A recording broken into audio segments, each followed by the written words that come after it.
Now let's see if this is you. You've done pretty well in life and you've earned the right to a prestigious executive car. You'd rather like a Mercedes-Benz, but not a dull-looking one like the guy over the road drives. If that three-pointed star could be mounted on the bonnet of something with proper rear seat space that cuts more of a dash, something a little more cutting edge, you'd be interested. And you'd be a Mercedes CLS target market buyer. A cross between saloon and a coupe, this model has long pioneered an appealing niche within the full-sized executive sector as a highly distinctive proposition with comfortable backseat room but styling that suggests otherwise. Though extremely refined and silky smooth on the road, it also has a subtly sportier flavour than the E-Class on which it's based, especially in the faster, more efficient and more sophisticated third-generation form we look at here.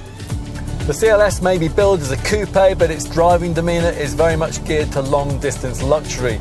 Lengthy highway journeys are aided by superb refinement, optional autonomous driving technology and supple suspension that can be further improved if you pay extra for air body control air suspension. Mercedes has improved its petrol engine technology this time around with the mild hybrid EQ Boost system that's fitted to the 4 and 6 cylinder units on offer, and that improves efficiency and low down pulling power.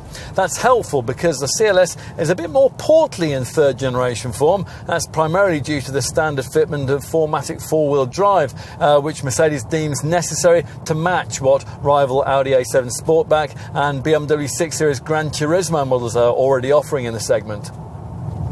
As a result, you'd be wise, if budget permits, to ignore the entry-level 4-cylinder petrol and diesel variants and instead go straight for the inline 6-cylinder engines that this third-generation model was launched with.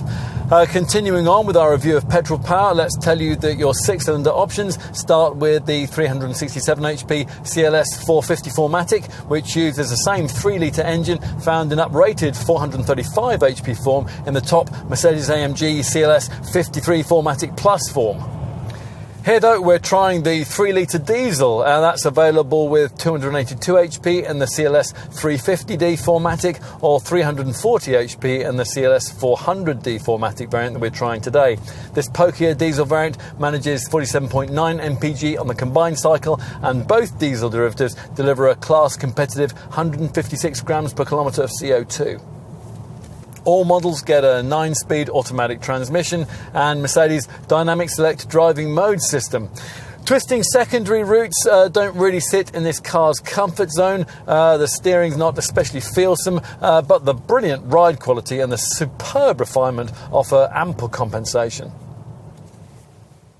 CLS styling has always been, in Mercedes' words, emotionally charged. Not everyone's been a fan of this model in its first 2 generations, but those who have liked it have really loved it. Most agree that the lines of the original 2004 version were more memorably sweeping than those of that model's more clinically fashioned successor, and that was a dynamically dramatic look that Chief Designer Gordon Wagner says his team have tried to recapture with this third generation C257 series car.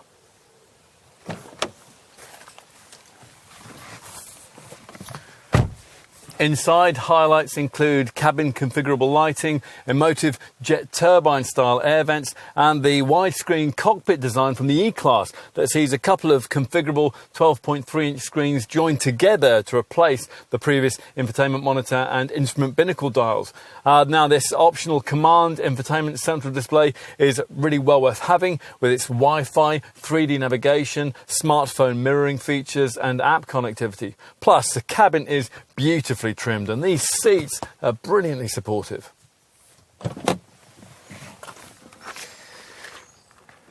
Time to take a seat in the rear. Now this third generation CLS is 59mm longer and 15mm wider than its predecessor, and it shares the same wheelbase as the brand's quite spacious, more conventional E-Class saloon, so it ought not to feel too coupe-like in the back.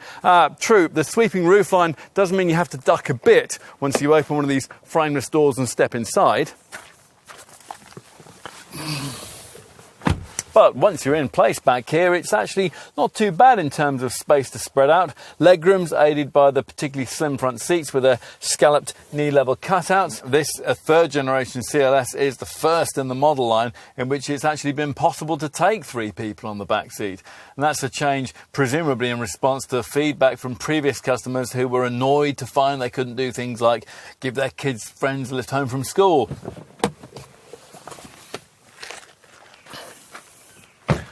Let's move around to the boot, which can be equipped with this rather pointless powered lid. With 520 litres on offer, there's just 20 litres less than you'll get in a conventional Mercedes E-Class saloon, and just 15 litres less than the cargo area in the rival Audi A7 Sportback.